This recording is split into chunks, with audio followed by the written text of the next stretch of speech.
Video के and होने तक आपके दिमाग के पुर्जे ढीले हो सकते हैं, सो बी कॉन्शियस अबाउट दैट। अगर आपको कंटिन्यू नहीं करना है तो वीडियो को अभी एंड कर सकते हैं। बाकी जिसको देखना है कंटिन्यू। Let's start. तो आपसे एक सवाल है, आपको अपना बचपन याद है? शायद आपको स्कूल का पहला दिन याद होगा, अपना फेवरेट दोस्त याद होगा, या हो सकता है कि किस दिन आप साइकिल चलाते हुए गिर गए हो वो याद हो सकता है। लेकिन अब एक और सवाल है, आप कितना कॉन्फिडेंट हो कि वो इवेंट उसी तरीके से हुआ था जैसा कि आपको याद है?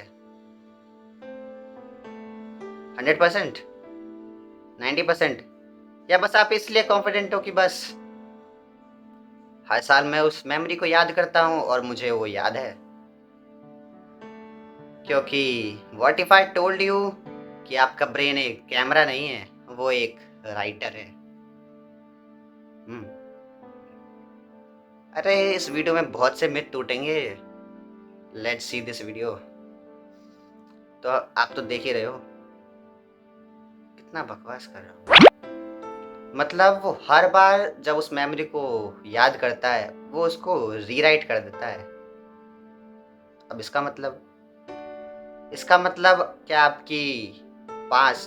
आपका पास्ट चेंज हो रहा है? और अगर आपका पास्ट चेंज हो रहा है तो मतलब आपके दिमाग में एक उसी चीज का एक एडिटेड वर्जन है जिसको आप सच मान रहे हो, और ये आपकी आइडेंटिटी चेंज कर रहा है, फ्यूचर आइडेंटिटी। आज हम इसी मिस्ट्री को डिकोड करेंगे। So let's move. Chapter 1, your brain isn't a camera. हमको बचपन से एक चीज़ इनडायरेक्टली सिखाई गई है कि ब्रेन सब कुछ रिकॉर्ड करता है, जस्ट लाइक अ फोन कैमरा। कोई भी इवेंट हुआ वो उसे रिकॉर्ड कर लेता है, और जब भी उसे याद करना हो वो रिप्ले कर लो। सिंपल। बट न्यूरोसाइंस कुछ और कहती है। रियलिटी ये है, memory is not replaceable, it is only रिकंस्ट्रक्टेबल।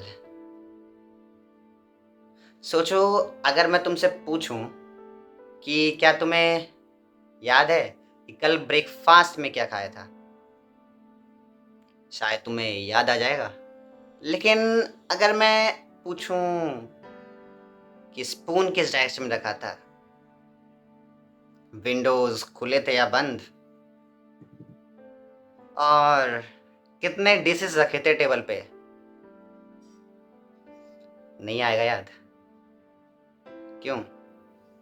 क्योंकि ब्रेन केवल इम्पोर्टेंट चीज़ें ही सेव करता है, बाकी अननेसेसरी थिंग्स को खुद रिकंस्ट्रक्ट करता है at the time of recalling.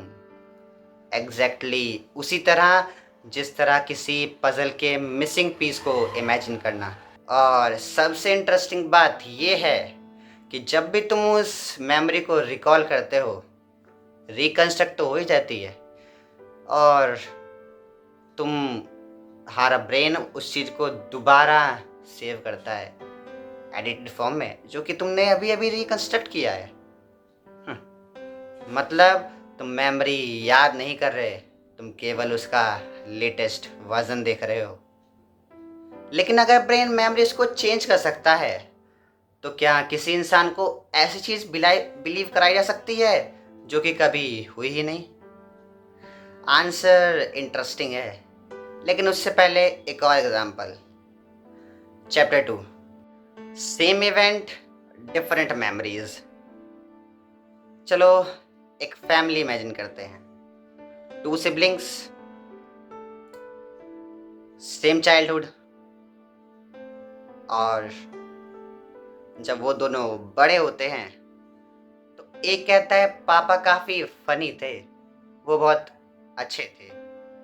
दूसरा, फनी, वो तो काफी रूड थे। अब कौन सच बोल रहा है? शायद दोनों। क्योंकि हमारा ब्रेन फैक्ट्स याद नहीं रखता, वो मेमोरीज याद रखता है। इसलिए कभी कभार कोर्ट में भी आई विटनेस सेम एक्सीडेंट की अलग अलग स्टोरी बताते हैं। वो झूठ नहीं बोल रहे होते, उनका ब्रेन उस इवेंट को रिकंस्ट्रक्ट कर रहा होता है अपने एक्सपीरियंस से, अपने इमोशन से। Chapter 3, false memories. 1990s में साइकोलॉजिस्ट एलिजाबेथ लॉफ्टस ने एक एक्सपेरिमेंट किया। उन्होंने कुछ लोगों को बताया कि बचपन में तुम शॉपिंग मॉल में खो गए थे, तुम्हारे फैमिली मेम्बर्स ने तुम्हें ढूंढा, और ये इवेंट कभी हुआ ही नहीं था। कुछ दिनों बाद लोग इस इवेंट को सच ही नहीं मानने लग गए, वो उसके बारे में डिटेल्स ही बताने लग गए। मैं रो रहा था, मैं सो रहा था, मैं कपड़े धो रहा था। अरे भाई, सोचो, ब्रेन ने एक फॉल्स इवेंट को एक रियल मेमोरी में कन्वर्ट कर दिया। ये एक एक्सपेरिमेंट नहीं था। आज भी हर बार जब कोई बार बार एक ही चीज इवेंट रिपीट करता है तो हमारा ब्रेन उसको रियलिटी मानने लगता है। इसी वजह से कभी कभी हम अपनी ही लाइफ के बारे में गलत चीज़ें मानने लगते हैं। Chapter 4, the story that becomes you.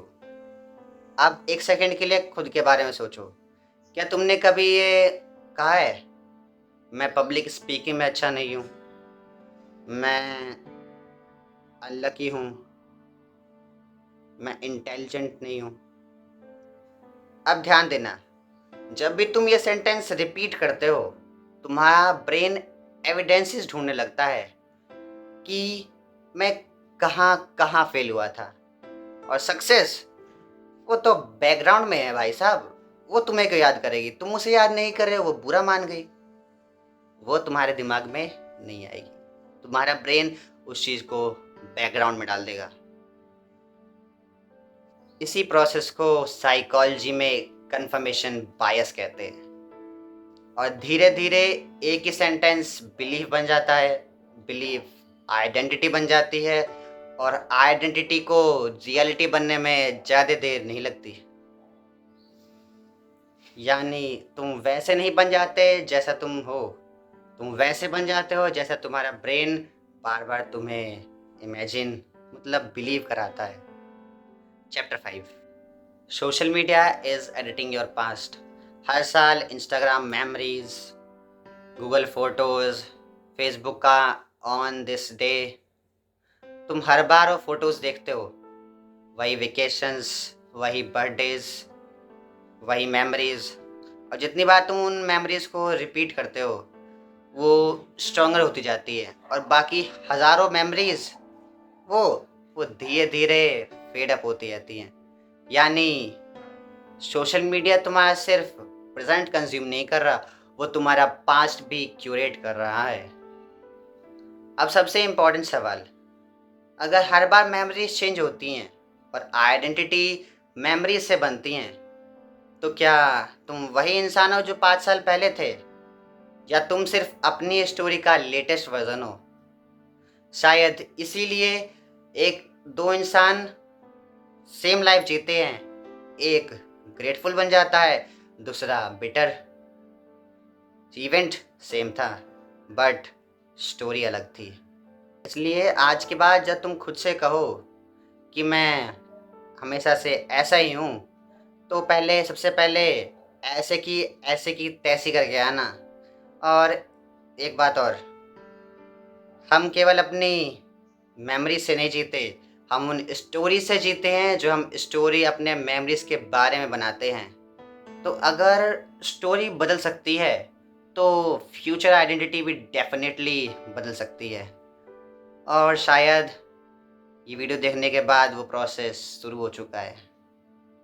अगर इस वीडियो ने आपको सोचने के लिए मजबूर किया तो इस वीडियो को उसके साथ शेयर जरूर करें जिसको लगता है उसका पास्ट उसका फ्यूचर डिसाइड करता है। बाकी good bye, have a good day.